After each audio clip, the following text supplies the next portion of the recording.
Isang konstitusyonal na tungkulin ng Senado ang mag-convene bilang isang impeachment court kapag naipadala na ang articles of impeachment ni Vice President Sara Duterte. Ito ang binigyang diin ni Senate President Pro Tempore Panfilo Ping Lacson. Ipinaliwanag niya na bagamat mandato ito ng batas. Ang Senado ay isang collegial and deliberative body. Dahil dito, ang pinal na desisyon sa pag-convene ay nakadepende pa rin sa mapagkakaisahan o iboboto ng mayorya ng mga miyembro. Gayunpaman, tiniyak ng senador ang kanyang paninindigan na handa siyang bumoto at tutulan ang anumang mosyon na naglalayong pigilan o ipagpaliban ang pag-convene ng Senado. Binanggit din niya na maaaring makialam ang Korte Suprema upang obligahin ang Senado na gampanan ang tungkulin nito sa ilalim ng saligang batas kung magkakaroon ng pag-iwas dito. Samantala, nilinaw ni Senator Lacson na ang pag-giit sa pag-convene ay hindi dapat ituring na boto para sa conviction o acquittal. Aniya, ito ay simpleng pagtupad lamang sa proseso.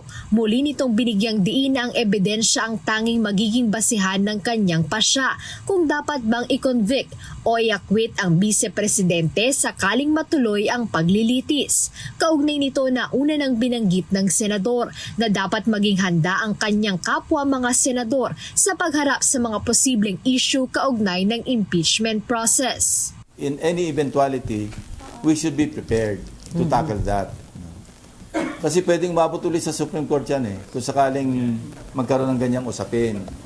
So, pero tama yung sinabi nyo, duty yan Constitutional duty, as a matter of fact. So yung mag-o-object, sir, dapat may matinding argumento kung bakit nag-o-oppose. Yes, and he or they must be able to convince the majority to vote in their favor. And kung gano'n na mangyari, it's on them na sila yung sumagot sa taong bayan kung bakit ayaw mag-convene. Yung minority na talo sa botohan, wala namang magagawa yun Kasi majority nga yung nagdurule. Samantala, nagpahayag naman si Senate President Vicente Tito Soto III kaugnay ng mga kumakalat na usap-usapan tungkol sa posibleng balasahan sa liderato ng Senado o coup rumors.